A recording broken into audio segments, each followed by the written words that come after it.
rush hour traffic. Look at this. Oh. Wrong way. Wrong way. Look at all the officers there trying to get back. Look at the trucks coming. Here comes another spike. 2 officers with spike attempts, almost throwing it. Look at that. I think Los Angeles witnessed one of its most dangerous chases to date. A murder suspect, driving a black Toyota Corolla, led Los Angeles police on a chaotic chase through rush hour traffic.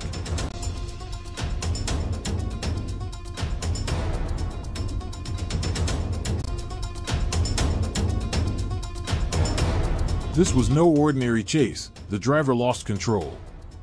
He sped down the shoulder of I-110, backed into a busy street, and even collided with a truck. The impact was so severe that his bumper was dented, but he continued driving. Despite police attempts to stop him with spike tape, which slashed one of his tires, he refused to give up, continuing to drive in circles even with 2 flat tires. He is being notified. So this is LAPD on his tail at this point?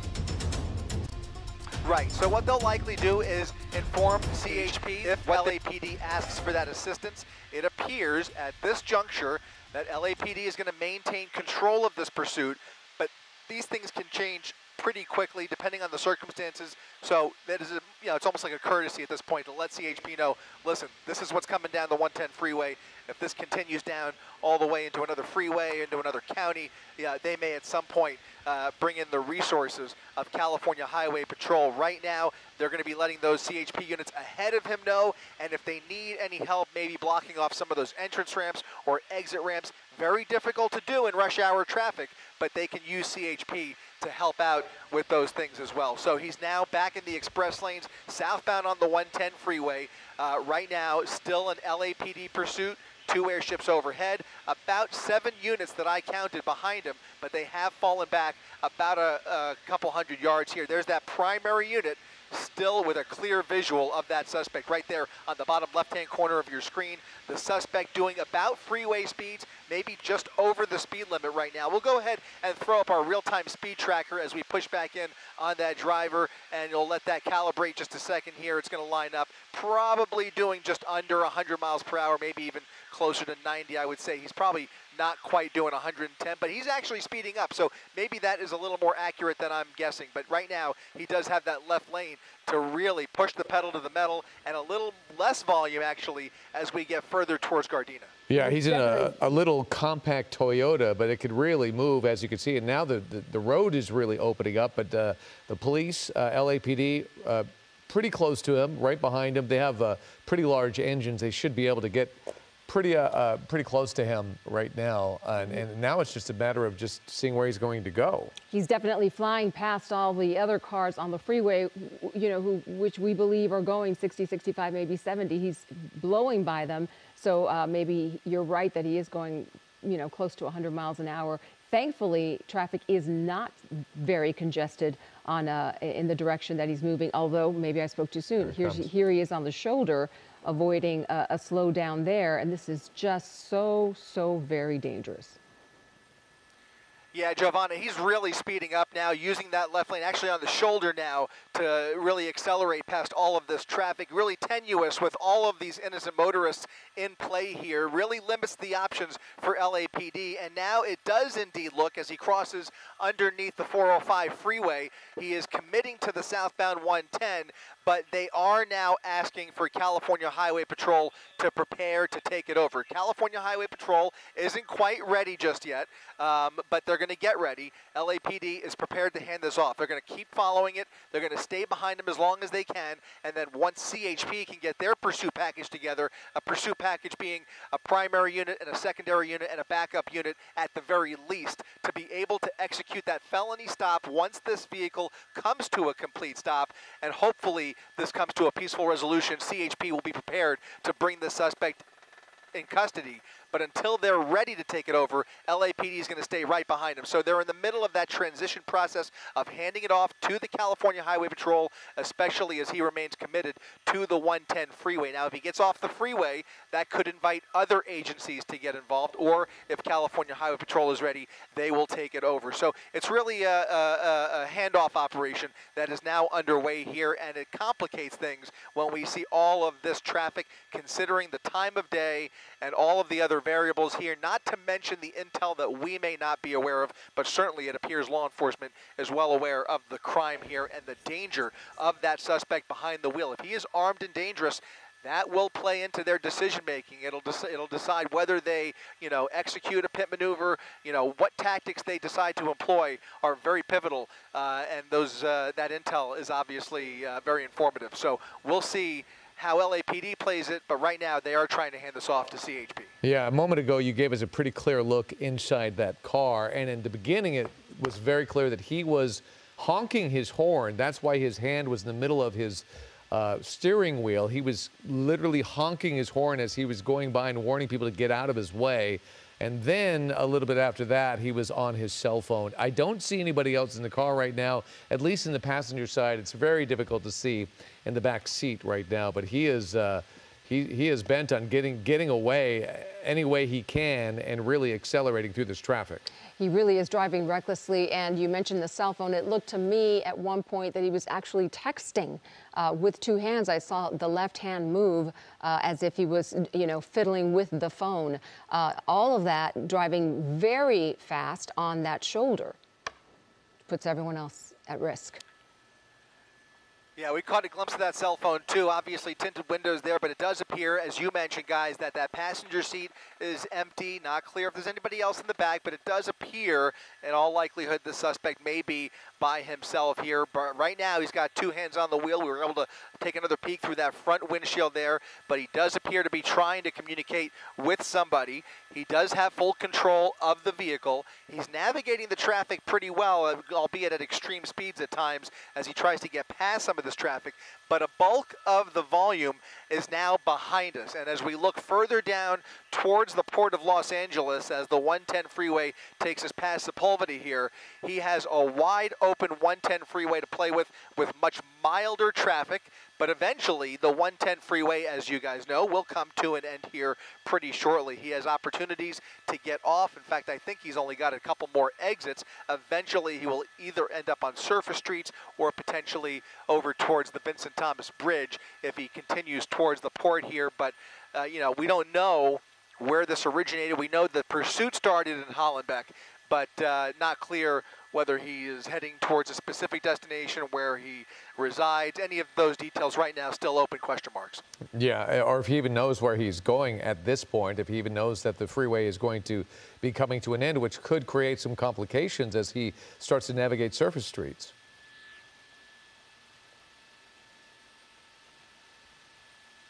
I'm sorry, David, one more time. I lost you just a second there. Yeah, I was just talking about where he might be going and assuming what his behavior is going to be once he starts having to negotiate these surface streets. But if he does get off this freeway, then does the transition still take place, as in the CHP, or maybe the LAPD just stays with it? It's a great question, because now we're going to be in San Pedro, which is going to be in LAPD's jurisdiction. So they will have the chance here to maintain control of this pursuit, even if they hand it off to a different division. We have been in the city of LA this entire time, but the fact that he was on the freeway did prompt them to hand it off, or attempt to hand it off. What I'd like to do, when you have a chance, Josh, just want to peek over at that primary unit, that SUV behind him.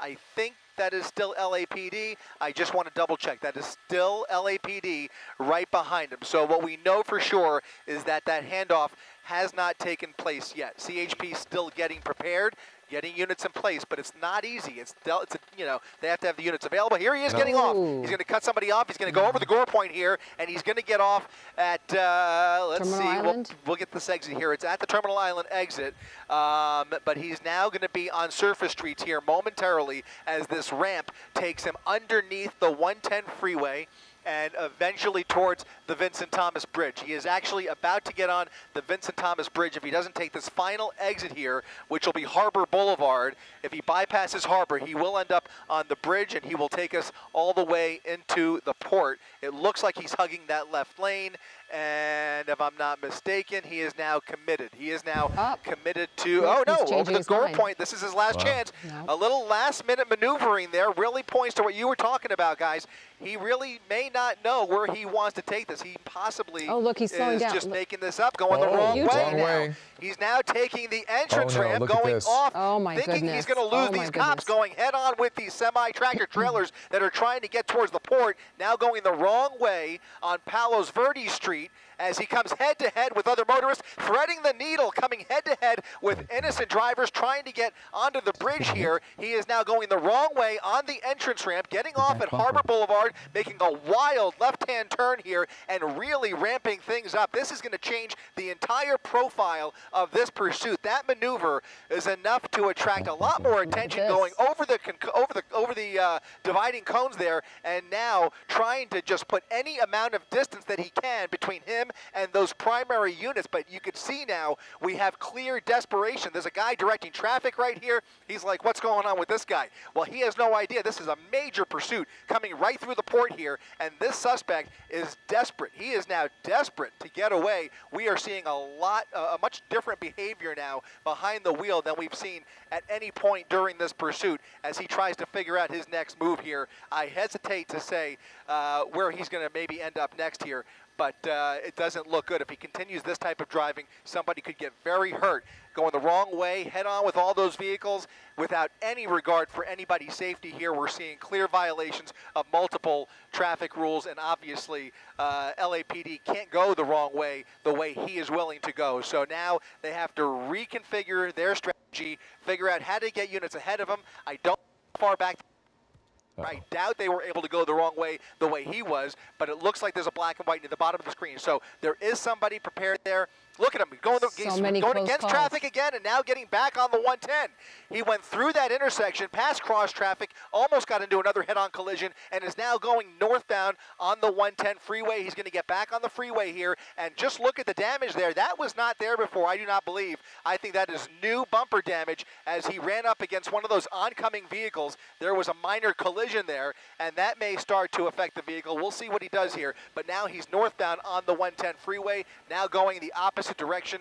We'll see, guys. This is getting a lot more dangerous by the second. We need to look at the video. I think you're right. I think he hit one of those vehicles. I don't know if it was one of the big trucks or that pickup truck, but I think his tail bumper smashed into somebody as he was trying to squeeze his way through when he was going the wrong way. Well, he's about to lose the whole bumper. Yep, it's coming off. I do believe the front bumper has damage as well from an earlier collision. It looks that way to me, but this is about to go. And when this does go, it creates a terrible situation for drivers behind him. That's going to fly onto some car.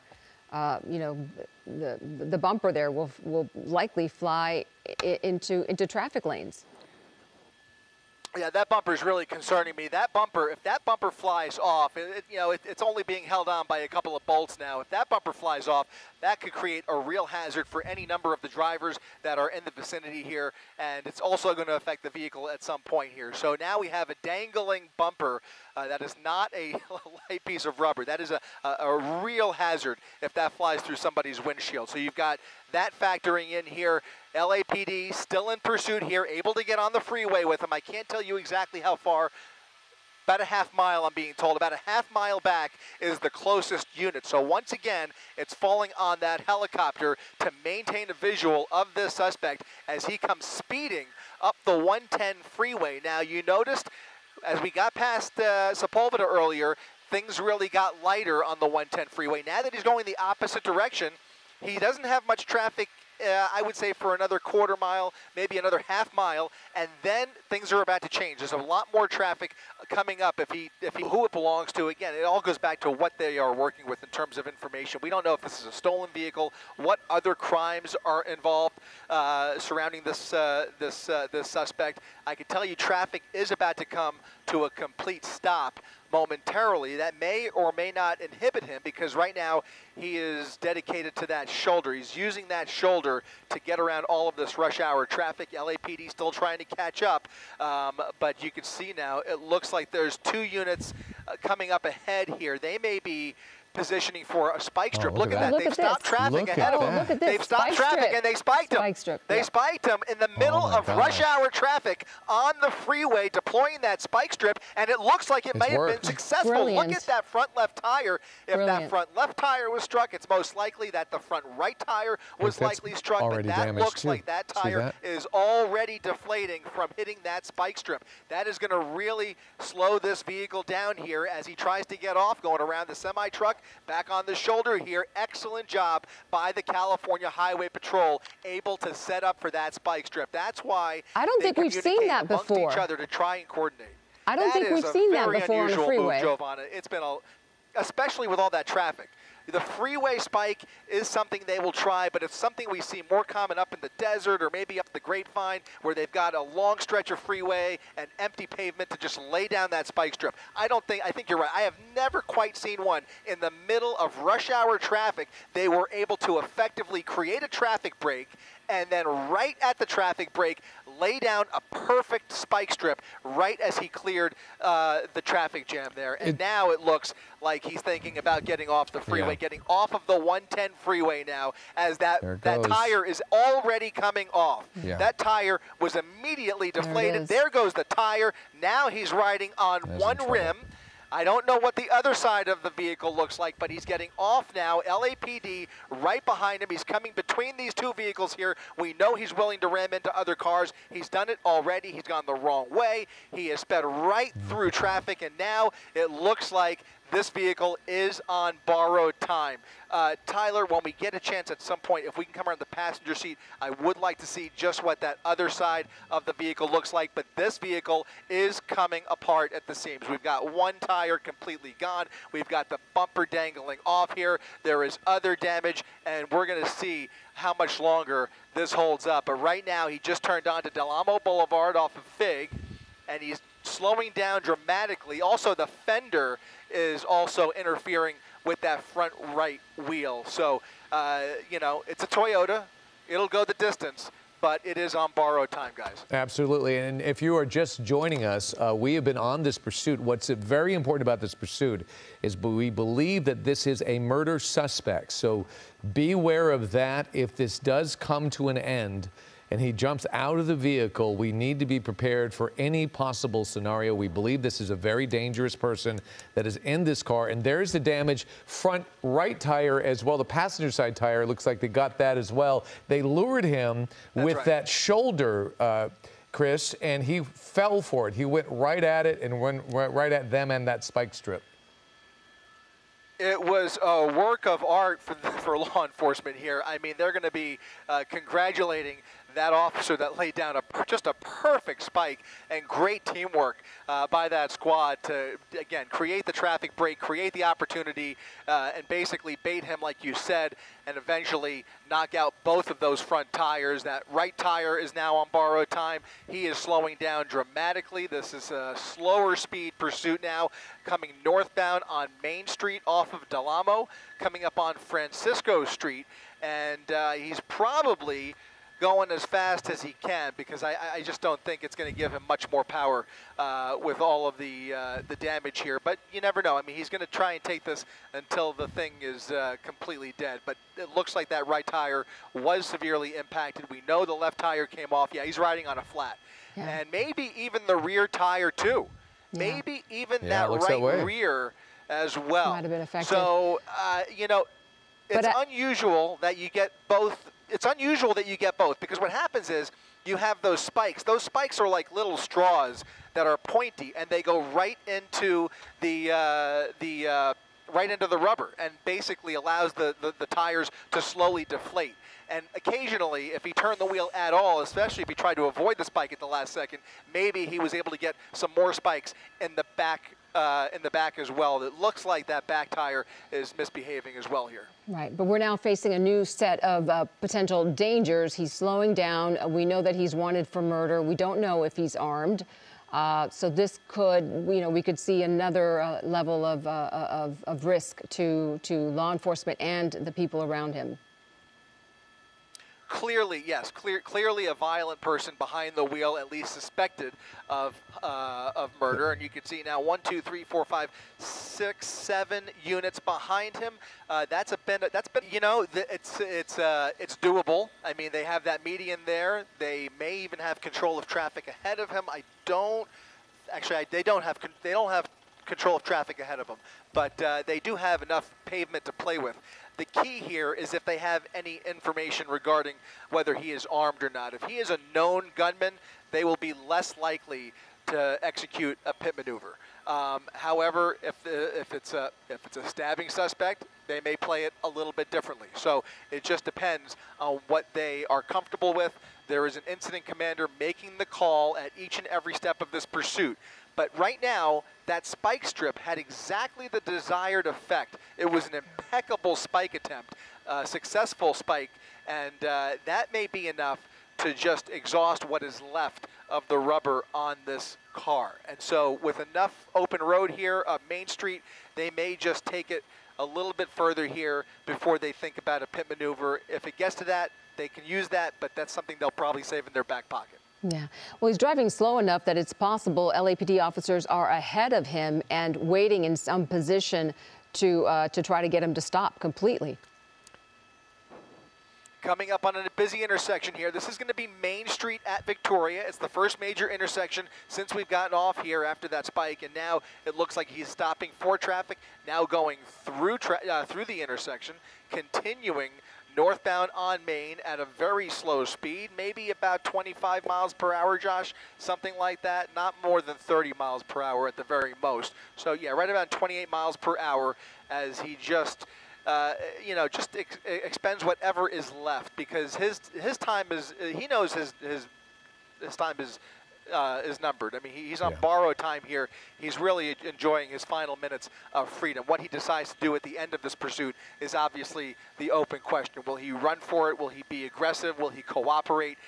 You know, you can only hope that this will end as peacefully as possible. But what we can, you know, kind of breathe a sigh of relief about is that those speeds have come down dramatically. And that is, again, thanks to that perfect spike strip, which really has now really decreased the risk involved in this pursuit. Now they have the luxury of time on their side. They've got all the resources at their disposal, and they're lucky enough to have a lightly trafficked Main Street as he continues now underneath the 91 freeway. Yeah, he's still around a lot of folks right now that could be collateral damage if something gets really bad here. But you're right, he may be at that point where he has nothing to lose, especially if he's a murder suspect. This could be his last little bit of freedom that he has, and we don't know what his state of mind is at this point. Maybe they are content to just ride this out. Maybe, if they're lucky, they could even communicate with him through his cell phone. We don't know if that's possible, but it has happened in the past. If they could talk this guy down and get him to surrender peacefully, that would be the ultimate scenario to end this on, but you never know. And if there's a lack of communication with him, then it's a wait and see. They probably won't have people up front to stop him because they don't want to force a violent exchange. Maybe they're more willing to wait this out, let him get fatigued, and then give up. Yeah, and that really comes down to the agency, right? So you're right.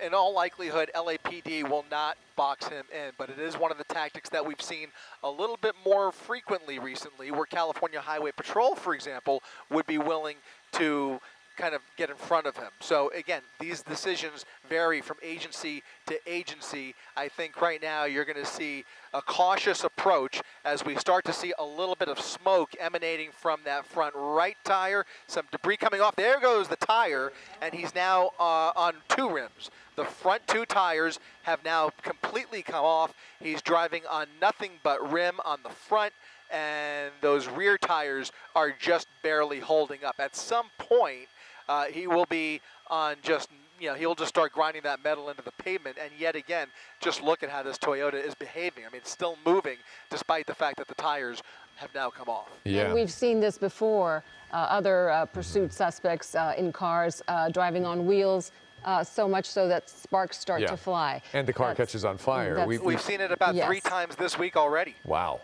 that is something. He's going to have a real hard time maneuvering. He could go straight right now, but trying to turn this thing on metal rims, on asphalt, will be exceptionally difficult. I'm sure he knows that as well. It's a matter of him just deciding when to stop. It's a good point. We'll see if he knows that. Depending on his state of mind, he may or may not realize that. If he tries to turn that wheel, it could absolutely play into the favor of law enforcement and kind of bring this vehicle to a stop. His best move, you're right, is to just keep going in a straight line. Going up Main Street all the way into South LA, he could get a little bit more distance. But if he tries to turn that wheel, it could change the behavior of the vehicle dramatically. So if he's aware of that, we'll see. But right now, this is a desperate individual behind the wheel of this vehicle. The driving that we've seen here, the close calls, it's almost a miracle that nobody has gotten hurt. We have seen at least one collision. You can see heavy damage on the front and the rear. Now coming up on another busy intersection, this is going to be Main Street at Redondo Beach Boulevard. Traffic slowing down, lights and sirens blaring through the intersection, giving all of those motorists the opportunity to allow for this caravan of LAPD units to continue the slow speed chase northbound on Main Street, coming up on 152nd Street, just north of Redondo Beach Boulevard. And you can see the other vehicles stopping. I'm sure the lights and sirens are giving them, the information they need to know to stop and just be cautious and let officers and this pursuit suspect go by. We've been following this pursuit since about a few minutes after 4 o'clock. It started in the Hollenbeck area, and this suspect is wanted for murder. He was driving on our local freeways in the South LA area all the way to Long Beach very recklessly at high speeds. And then we saw law enforcement lay down that perfectly planned spike strip on the 110 freeway, and that is when he lost his tires, and now he continues on at slow speeds. We still don't have information on exactly what murder he's suspected of, but this is a murder suspect, and he is obviously refusing to give up. It was a really dangerous pursuit for quite some time, him going the wrong way on entrance ramps, which was really scary, but that's part of the damage you see on the back bumper. But that perfect spike strip really changed this pursuit, Chris, and that's when he slowed down, and it put law enforcement in command of this, and now it's just a wait and see. And boy, he is refusing. That's dangerous. Close calls here. He's taking every opportunity to squeeze through here, despite the red light, going right through the red light, right through cross traffic here at Rosecrans Avenue, northbound on Main Street. You're right, David. That's when everything changed with that spike strip. It'll go down in the LAPD highlight reel for sure, or I should say CHP. I believe it was CHP. We'll have to double check that. I believe that was CHP that set up for that spike strip. Either way, great teamwork on the part of both LAPD and the CHP. It's one of those things that is, they're very difficult to pull off, and to do it in the middle of rush hour traffic on a busy freeway at this time of the day, I mean, kudos to those guys, because it really has minimized the danger here, as he is not able to accelerate the way he was earlier on in this pursuit, doing triple-digit speeds down the freeway. Now we're fortunate that he's on surface streets. He can't go much faster than he is right now. So LAPD, again, with time on their side, they don't have to really stress too much until he comes to a stop, and then they will be ready for anything at the conclusion of this pursuit. Hopefully it'll end as peacefully as we are watching here, because right now it's kind of giving him the opportunity for his adrenaline to start coming down. He's able to kind of, push the pedal to the metal and not really get very far. LAPD in the same position now, with a lot more opportunity to triangulate, have units ahead of him here, and even potentially at some point possibly hand this off to another group of units, another group of LAPD units. They will do that frequently. After a certain amount of time, they want to replace those LAPD units to keep everybody fresh and make sure everybody has got the endurance that they need to bring this to an end. I mean, again, at these speeds, if it's a full tank of gas, this could go on for a while without really putting anybody else in danger. A slow speed pursuit up Main Street, even though he's riding on rims, I mean, again, unless he does something dramatically more aggressive, they could just kind of ride this out. Now doing about 26 miles per hour on Main Street here, coming up on 100. That is exactly right. They will not make that turn because it just puts too many other people in danger. Now, at some point, either one of those officers did go the wrong way,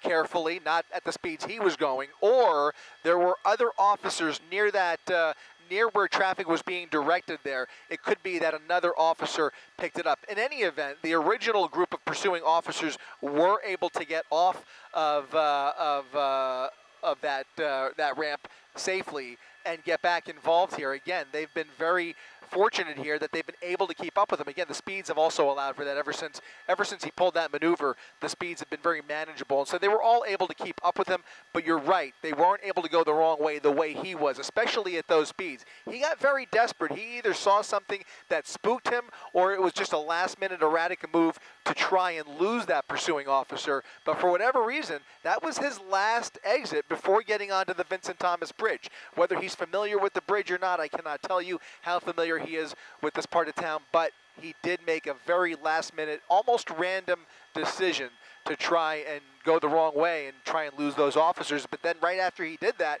he went right through the traffic cones and started some really desperate maneuvering. And now it appears that he's gotten that out of his system. He's now just riding this car until the wheels come off. Graining rubber. He does try to turn. Look at that. Right towards you, Chris. Westbound Florence, a wild left turn with no tires, and he just randomly made a left turn on Florence. I should tell you, we may actually lose sight of him now because unfortunately we were in the process of transitioning through LAX's airspace. The control tower was nice enough to allow us to follow Main Street northbound along the 110 freeway, and we were able to catch up. But now, unfortunately, we're going to start pulling away from him here as he ventures back into the Bravo airspace towards the airport, and that's gonna inhibit our ability here in just a second. Unfortunately, he made that turn. This is going to give us a real problem here. He's going to disappear behind these buildings. LAPD fortunately able to make that turn with him. We're listening to the radio to see if they have any luck, but a random turn there at the very last second, making a turn off of Main Street onto Florence and getting closer now to the 110 freeway. It looks like he's underneath the 110 freeway, underneath the Harbor Freeway, coming out the other side. And that is going to put him, oh, look at this, getting back on the freeway. What? He might, and the fact that we have not seen it yet tells me they have made the decision that it might be too dangerous with whatever information they're working with, because I think we would have seen it already, and under these circumstances, the fact that we haven't tells me they may be just looking to continue the course here without a pit maneuver. So he is now on the east side of the 110 freeway, northbound on Main Street, north of Manchester. We have been here before. In fact, if I'm not mistaken, I think he has actually been right along this stretch of Main Street twice already. So this might even be, the third time that he's driven through this neighborhood right along Main Street. I was saying earlier that sometimes pursuit suspects will return to areas that they're familiar with, neighborhoods that they're familiar with. Maybe that's what we're seeing here. And it's such a tricky tricky balancing act, really, for law enforcement. They have to obviously stay on top of this suspect. He's wanted for murder. That's what we know. We don't have any details, but they also have to keep the public safe. So it's very difficult for them to balance the two. And time is on their side. They can continue following him at slow speeds for a while. Hopefully get him fatigued to where he just grows tired of this and decides to give up.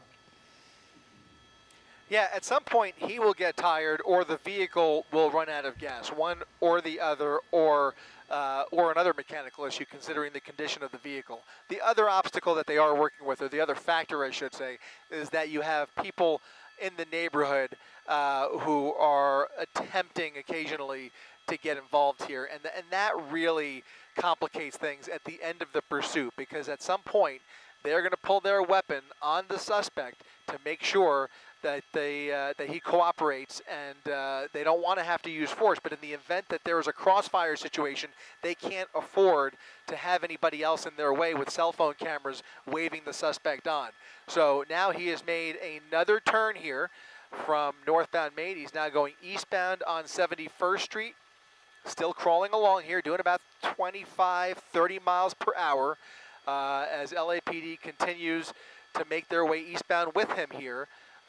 He is just kind of taking them along for a joyride at this point, enjoying his final moments of freedom. All right, and we will continue to watch this pursuit.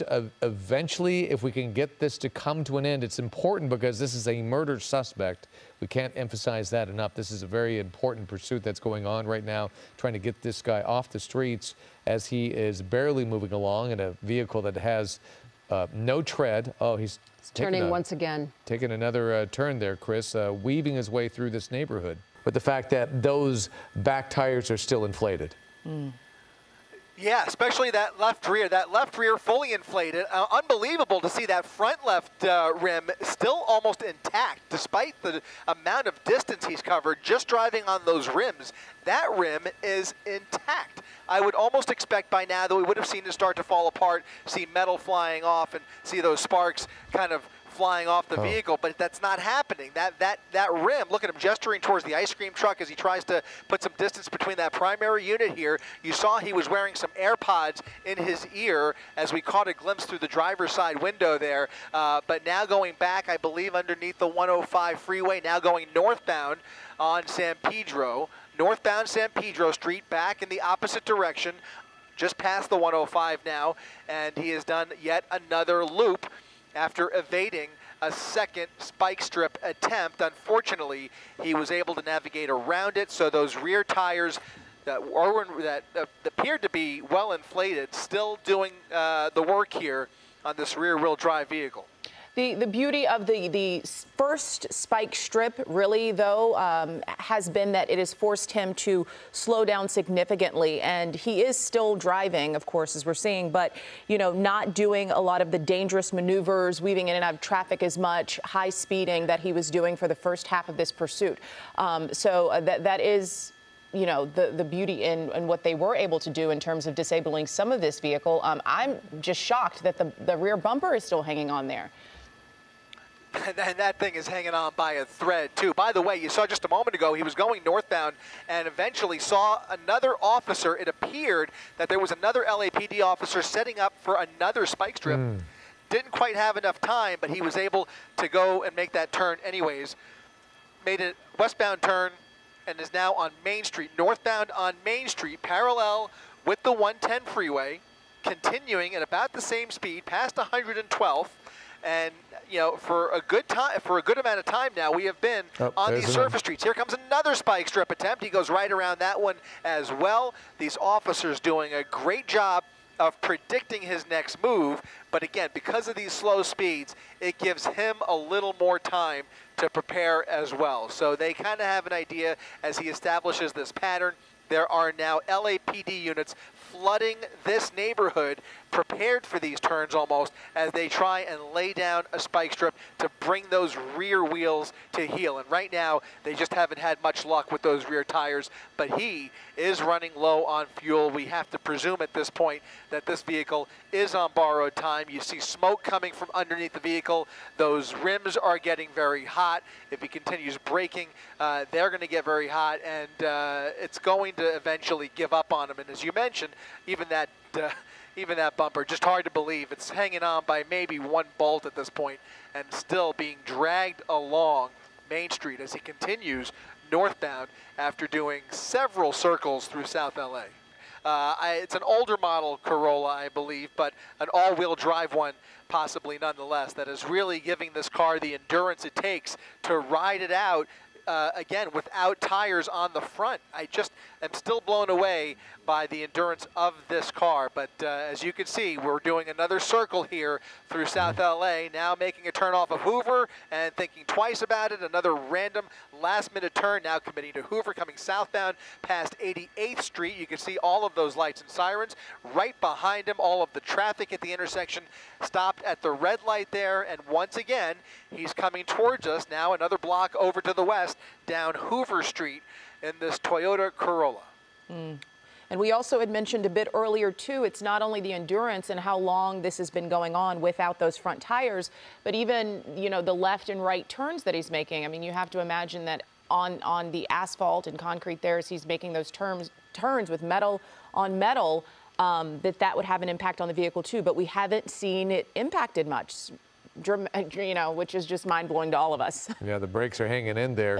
You know, it's interesting, Chris and Michelle, that we've learned so much about vehicles by covering pursuits. We see ones that some vehicles perform incredibly well, others are exceptionally clunky. Unfortunately, this is a well-made vehicle that seems to be able to just continue to go, even though it is severely handicapped, but it doesn't stop him. And in the past, Chris, we mentioned this in the last hour, when we see tires go down to the rim, we often see sparks. And when the sparks hit, sometimes the car catches on fire. We haven't seen sparks on this vehicle just yet, although it does look like that back bumper is really starting to flop around there somewhat. Yeah, we had a little bit of distance, so we haven't really gotten a close look at the bumper in a while, but it does look like it's either close to falling off or maybe even off. It looks like we'll see here as he makes the turn. Yeah, now it's just hanging by a thread there. So still dangling, but just barely. And it certainly appears that, you know, obviously with this all-wheel drive vehicle, he's able to maneuver it with those rear wheels doing a bulk of the work. But again, those rims are still spinning. They are still basically intact because he's not really going fast enough, although you can imagine just how hot they're getting, and that's why we occasionally see a little bit of smoke coming from underneath the vehicle. But now he's going back towards Figueroa. Another, look at this, picking up steam actually a little bit as he makes a wild last-minute turn northbound now on Fig Street, doing yet another circle back underneath the 110 freeway, and now northbound on Figueroa. All of those LAPD cruisers absolutely comfortably able to make keep up with them here. Here comes another spike. Two officers with spike attempts, almost throwing it. Look at that. I think he dragged the spike. I think he dragged that spike with the rear wheel. That may have the desired effect if that rear wheel got caught on the spike strip. One of those officers, you saw two spike strips laid down there, and one of them, I think, got caught under the rear wheel, and he might even be dragging it. We'll have a little bit of clarity here in just a second. He may have left it behind, but I think it made contact and was now, look at this, he's coming very close. Another close call with another motorist here going around traffic southbound on Flower, coming towards us once again right along the 110 freeway here. He is definitely animated now as he tries to figure out his next move. We're seeing a lot more turns, a lot more aggressive behavior behind the wheel as each and every one of these spike strip attempts kind of gets his adrenaline going once again. Now underneath the 110 freeway, I thought maybe he might even think about getting back on the 110 freeway, but he's obviously familiar with LA rush hour traffic and is not willing to get involved in that mess again. So he's going to stay on surface streets and once again continuing this circle around South LA. And look at that. It does look, I can't say for sure, guys, but it looks like in addition to that bumper, I think he is still dragging that spike strip on the left rear corner of that vehicle. Wow. That is something that I haven't seen before, but that was quite the effort by that police officer to toss that spike strip towards him as he was trying to maneuver away from them. And if he was successful, then maybe at least that driver's side back tire might be deflating. Hopefully it is, and it does seem to be a little bit more difficult for him to maneuver the vehicle. Maybe it's just me you know, making that up, but it does seem to be a little bit more difficult for him to make these turns now. Yeah, it almost, I don't know. Yeah. I mean, it almost looks like it's to me it almost looks like it's had no effect, to be quite honest. Oh, okay. I mean, he is just zigzagging his way through now, and it almost appears to me that he's going a little bit faster. So he's probably going as fast as it'll let him go, but it just does not seem to be here. He's another truck backing up here as he navigates a narrow residential street, but the mobility of that car does not appear to be affected by this. For the first time, it almost looks like he's coming to a stop here. Officers with their door open as the vehicle appears to have come to a stop here. They have officers in front of him and officers behind him. He does not have anywhere to go here at the intersection of Main Street and 92nd. It has now come to a stop. Officers with their guns drawn out of their vehicles. We do not have good eyes on the suspect, but you can see that officer right there on the left-hand corner of your screen, left-hand side of your screen, rather, now instructing that suspect to get out of the vehicle, and we will see if he cooperates here momentarily. You can see there was an LAPD officer waiting at the other end of that street, and that was enough for him to bring the vehicle to a stop. Maybe even setting up for another spike strip there had he continued through, but in any event, it looks like he's blocking the entire roadway. That's a very narrow residential street. That's 92nd Street off of Main, and it looks like the driver is still in the vehicle. You can now see behind that light pole, the vehicle has indeed come to a stop. It looks like this pursuit is coming to an end, but as we said earlier, and as we always say, it ain't over till it's over. Yeah, how is this going to come to an end? And clearly he is still in the vehicle. It doesn't appear that he is cooperating at all, but at least he's come to a stop.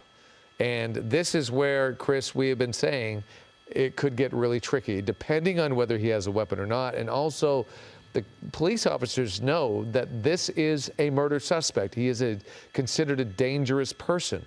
So how they handle that could be due to what they know about him. And as you said, they may have more information that we don't know when it comes to how they apprehend him and how they handle him. Absolutely. In fact, what they are not going to do in this situation, we can say almost with certainty, they will not approach that vehicle because of the crime here. Now, it almost looks, I can't tell, looks like the driver's side door is opening. We will see how he behaves. What will not happen, what I was about to say, is that they will not approach him until he shows signs of cooperating with them. They will not tackle him.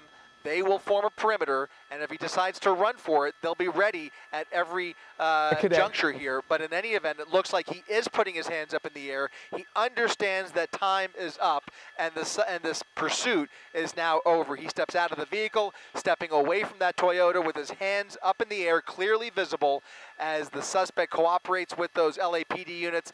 They will now treat this very carefully as they place him under arrest after a lengthy pursuit, both high speed and low speed. This pursuit has had it all, and it looks like he is showing them his waistband, making it clear that he does not have a weapon in his waistband, throwing off his baseball cap, and now giving up about as peacefully as you could possibly expect. They will approach him here momentarily, or they will ask him to walk backwards. We'll see which they choose here, but that vehicle appears to be empty. The suspect now appears to be cooperating. We are looking at it long from several miles away. That explains the shaky shot here. But you can see there are people in their backyards trying to catch a glimpse of what's going on, either watching it on their phones or hearing about it on the radio, and now trying to see what all the commotion's about here, and that is really the worst nightmare for law enforcement. Look at them approaching the vehicle. They're making sure the vehicle is clear, even with the suspect, as he is now on his knees. They now make sure that he was the only one inside that vehicle, and now approaching him with an arrest team, with his hands on his head, handcuffs being placed on the suspect, and this pursuit is officially over.